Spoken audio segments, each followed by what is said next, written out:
Welcome, Euro students, to this version of a SIGcast. This one is going to be not too long, but today we're going to talk about, in this episode, we're going to talk about German unification, Bismarck, and the realpolitik of German unification. So as you're watching this, you want to jot down a few notes. This will help you with the activity that we're going to do in the next class, in the next session. Now, between 1750 and 1830, the German states, dominated by the aristocracy and the conservative political philosophy. If you remember, that aristocracy we've learned about is the Junkers. They underwent a period of intellectual growth that resulted in really widespread awareness of the German national heritage. This coincided with Romanticism and the nationalism that we've really been talking about here for about 2 chapters. And under the leadership of Prussia, the northern German states were united in the Zollverein. Remember, we talked about that going back a while as well. The Zollverein, which was a loose confederation, which was formed to basically promote free trade. Now, trade agreements that banned internal tariffs were signed and helped remove economic barriers that hampered commercial development. This action resulted in the economic growth and made Prussia the most powerful of those German states. Now, in this map, hopefully you can see it, there had been a customs union. And that custom union that we talked about was the Zollverein, and it was formed around 1834, and this is a significant step towards German nationalization, towards a German nation. Coincidentally, it is also one of the biggest sources of tension between Austria and Prussia. And again, initially it will exclude Austria, and Austria tries unsuccessfully to destroy it. This is also what leads Prussia to being an industrialized nation with a better economy ultimately than Austria. Now, if you remember, the German states were in turmoil in 1848. Okay, the revolutionary movement that had its aim as the establishment of a unified Republican Germany had failed. Again, if you remember, that was the Frankfurt Assembly, and it was begun in the fraternal organizations of Prussia's universities, remember the Burschenschaft, and then the movement that supported the establishment of a common defense against a foreign attack. And an absolutist, ultra-conservative monarchy under Frederick William IV quickly crushed the movement and issued those Carlsbad decrees. And again, that was earlier in the 19th century. And again, if you remember later, we talked about, as it says in this slide, the Frankfurt Parliament, and the several German governments collapsed, and they held a meeting to try to come up with a unified Germany. One of the things, I don't know if you remember this, but the goal of that Frankfurt Assembly in 1848 was to organize Germany into a constitutional monarchy and do so in a constitutional manner. But as we know, it failed. It was unable to include Austria because of the risk of having the Habsburgs be the rulers of Austria and Germany. We know that the Hohenzollerns weren't going to go for that. The throne was actually, after the Habsburgs turned it down, offered to Prussia's king, and if you remember, that's where he refused to accept a throne with constitutional limitations on his power, and one where he was second fiddle. This is where we get into that whole notion of Große Deutsch versus Kleindeutsch, big Germany versus little Germany. Obviously, big Germany would include a large Germany with both Austria and Prussia in it, where Kleindeutsch, what we'll see, is the notion that some people believed, all right, let's exclude Austria, they don't want to be a part of this, let's go ahead with the unification of Germany, and let's let Prussia lead the way. Now again, if you remember, Frederick William, the Prussian king, who was actually a very proud Hohenzollern, said that he would not pick up that crown in a gutter. The next part of this soap opera that is German unification was the humiliation of Olmütz, or Olmütz, and occurred really roughly after the revolutions of 1849, and really this one happened in 1850 as the response to the Austrians. And again, Austria wanted to block the attempt of Frederick William IV to unify Germany from above, again, Kleindeutsch. And so in November of 1850, Prussia was forced to sign an agreement with their Austrian counterparts in the Moravian city of Olmütz. And again, Moravia is a German, like a city-state, a province, if you will. And it becomes a humiliation because at this point, Prussia is humiliated because at this point, Austria still has the power over them to prevent this from happening. However, nationalism is alive and well. We're going to start to see Prussia go about a different little strategy to bring about inevitably what will happen, and that is, of course, German unification led by Prussia. So by the end of 1848, it's apparently clear, it's abundantly clear, I guess I should say, that in the future there are only two states that are going to be have the potential to lead Germany into unification into one state. So in the 1850s, after the failure to initially unify, what we start to see is Germany move into the industrial era, the Industrial Revolution. German quality and engineering brought wealth to the various states. The need for unity became even more important as railroads and massive public infrastructures needed to be built. The German Zollverein states will lead the way with this massive industrial growth in the 1850s, and the fact is it's going to create more tension between Prussia and Austria, because Austria tries in many ways to even convince and persuade some of the southern states in the Zollverein to leave and join them, but to no avail. In fact, Prussia's doing so well that it's advantageous for these southern states to stay with Prussia. And what Austria finds is it's on the outside looking in. They don't industrialize as successfully as Prussia.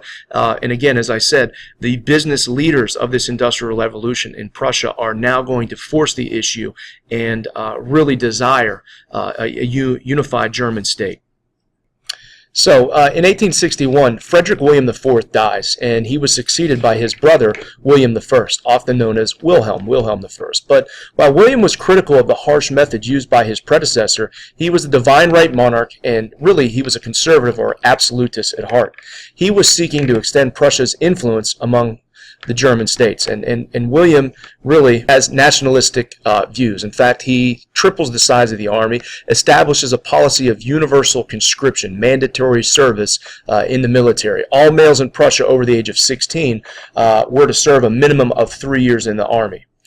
They even had a local militia, and that was to be reduced in importance, while William established his large standing professional army that, as you guys know, will do some damage a little bit later on in the late 19th century, early 20th century. So this action really starts to create a constitutional crisis, and the legislature refuses to appropriate money for the new army. Now, I should say that really the person that is really behind a lot of these decisions made by William I is none other than Otto von Bismarck, his prime minister, or chief minister, if you will. Okay, and again, he's one of the great names of European history. He's a Junker. He's from the noble class, which was born in the same year as the Congress of Vienna, as you see on this slide, and really probably the greatest German historical figure between Luther and Hitler. And that, you think about that, that's pretty substantial. And early on in his complex mind, he had a far-reaching goal, a vision to lead Germany into unification. Bismarck was charming, heartless at times, ruthless and cunning. Even the king was, at times afraid of him and his tantrums. So he really is. He's the real politician at its finest.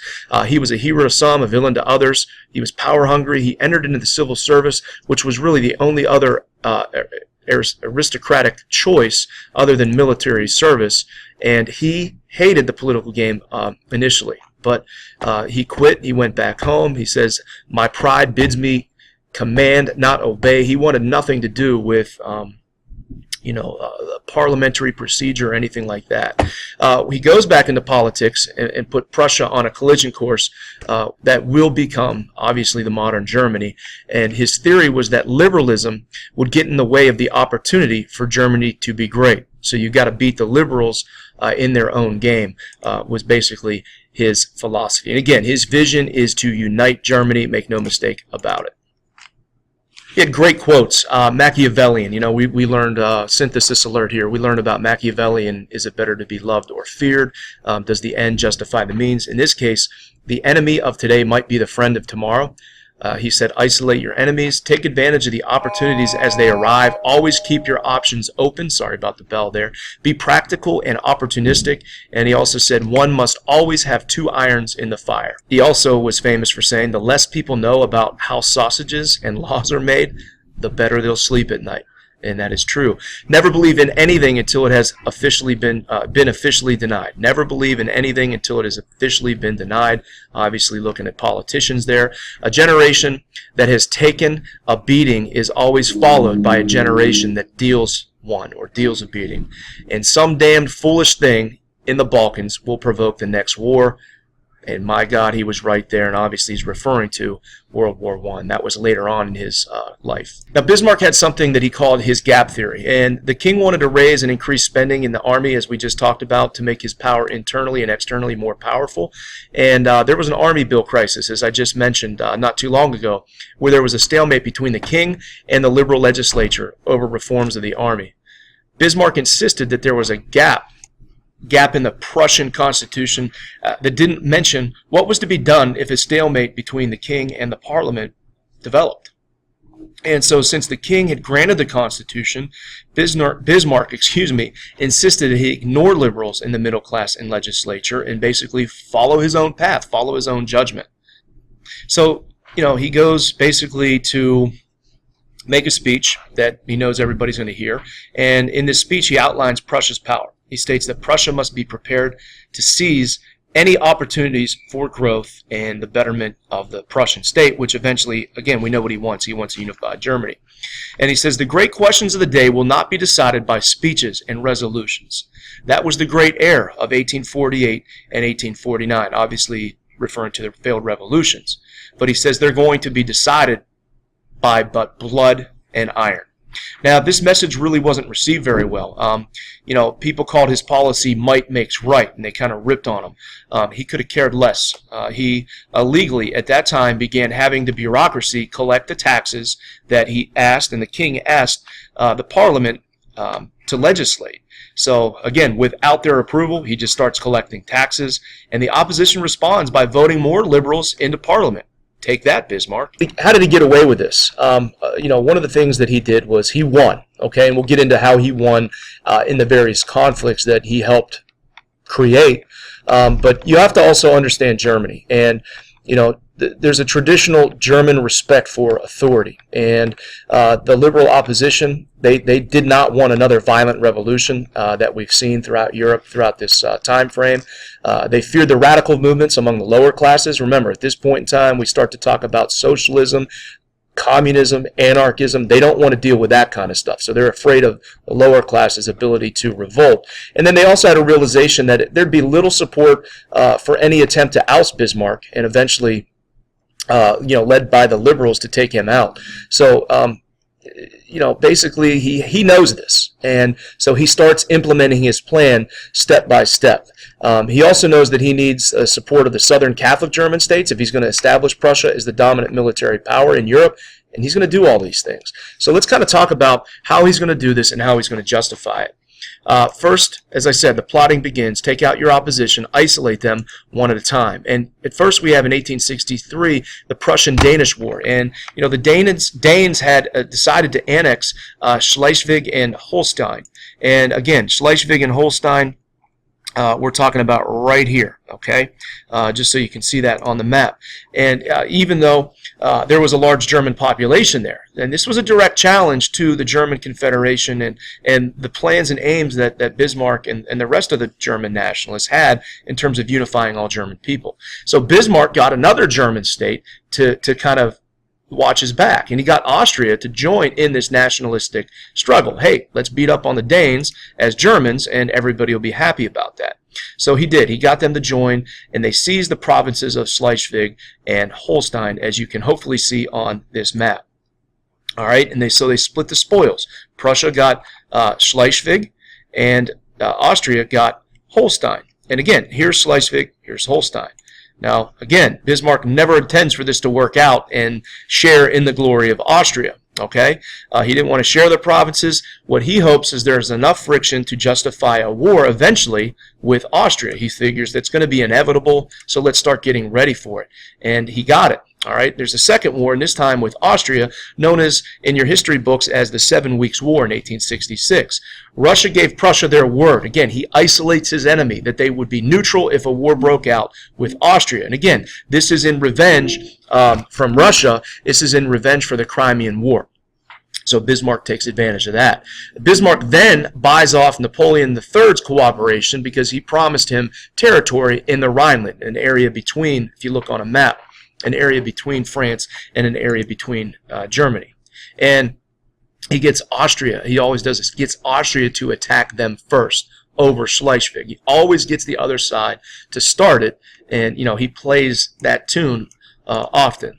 So when this starts, it only lasts 7 weeks. Though brief, the Prussian army is obviously vastly superior. We talked about their industrialization. Austria did not have the same industrial capacity nor the good weapons that the Prussians use. And this only increases Bismarck's confidence as he prepares for his next step. Now, again, one of the things I like about this war, not like about it, but one of the things that the Prussians learned from the U.S., this is 1866, there were Prussian officers over here watching our Civil War, the United States Civil War, and one of the things that they were fascinated with that Europe had not implemented before was our ability to use railroads as a tool for war, moving troops and supplies to and from, and that's one of the things that helped the Prussians kick the snot out of the Austrians in the 7 Weeks War. So again, do you need to know that? I don't know, but little tidbit, little America moment.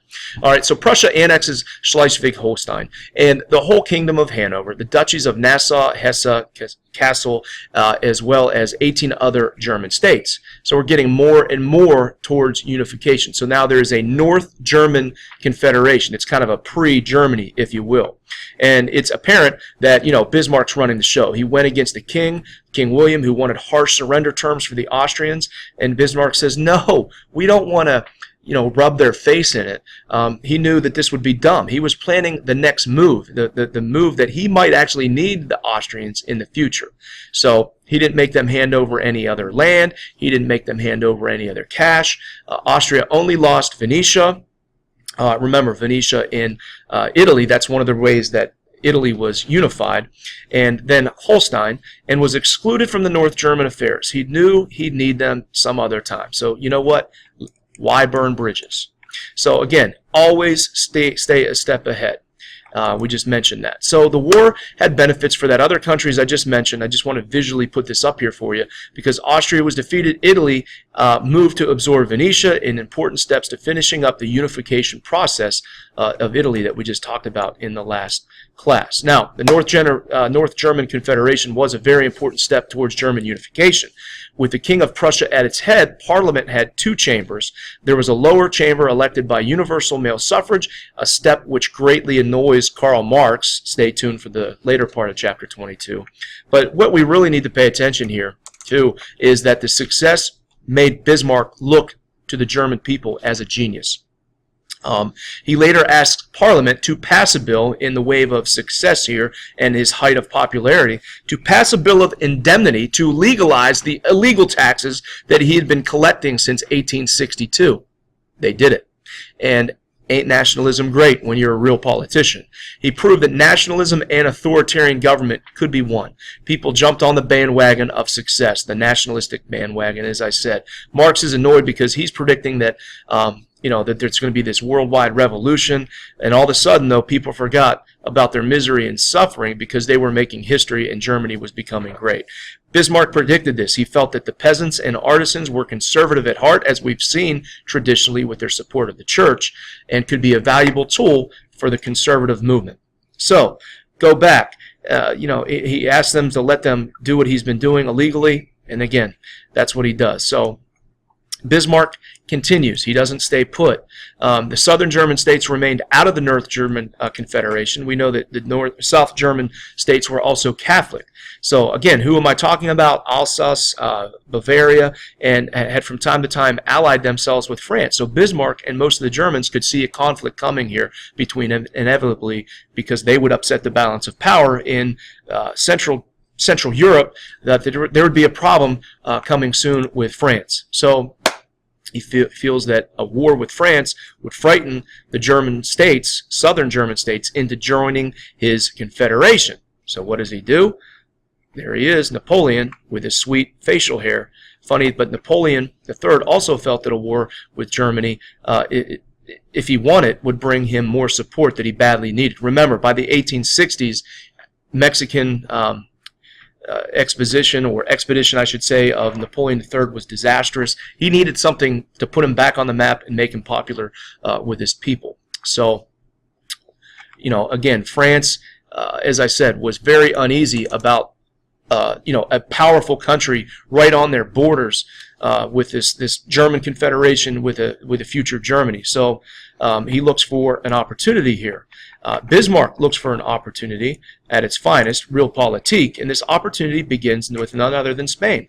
When the government collapses, the throne is offered to a Hohenzollern cousin who lives in Prussia. Okay. Now, again, the Hohenzollerns turned this opportunity down 3 times, mainly because France and Napoleon they were adamantly opposed. They don't want to be surrounded by, by Hohenzollerns. Just like back, again, synthesis alert here, back in the Habsburg-Valois Wars, when the Valois or the French and the Bourbons a little bit later on with Richelieu, they were surrounded by Habsburgs in Spain, the Netherlands, and the Holy Roman Empire. They don't want to go back to that. But Bismarck persuades the Spanish to offer the throne a 4th time. And King William still fears France, but Big Bad Bismarck, he does not fear them whatsoever. Bismarck knows that the idea of a Prussian prince on the throne might aggravate and provoke the French into declaring war on Prussia, and that's exactly what he wants, and he will eventually get exactly what he wants. But so I just went back and looked at this video, and I'm really using my hands way too much, so I apologize for that. So I'm going to try to keep my hands down and keep my hands to myself. But so this 4th time that it happens, the throne is actually accepted by the Hohenzollern. Again, I'm talking about Prince Leopold right here with a sweet beard. And this really aggravates the French. They're upset that a Hohenzollern has actually accepted the throne, and so they demand that Leopold withdraw his acceptance. And he does it because he's afraid. And Bismarck cannot control what the Hohenzollerns want and do. So he's obviously disappointed. And it seems that things are settling down, and the French take things one step further. Instead of just being happy with it, the French and Napoleon III can't help themselves from making a publicity stunt that they're big and they're bad and they're better than the Germans. Use nationalism, again, realpolitik. You got 2 real politicians, sorry about the hand gestures, 2 real politicians battling back and forth. On one hand you have Napoleon III, the other hand you have Bismarck. And so what Napoleon III does, which is stupid in my opinion, sometimes it's very good to say very little, but they demand that never in the future will a Hohenzollern ever become a candidate for the Spanish throne.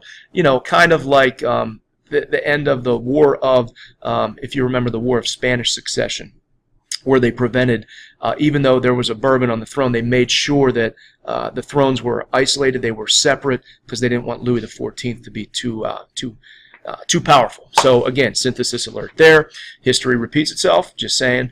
So Napoleon III can't help himself. He has to open his mouth for that publicity stunt. And, so he says, this will never happen again. So the King of Prussia relays a telegram back to France and gives it to Bismarck for review.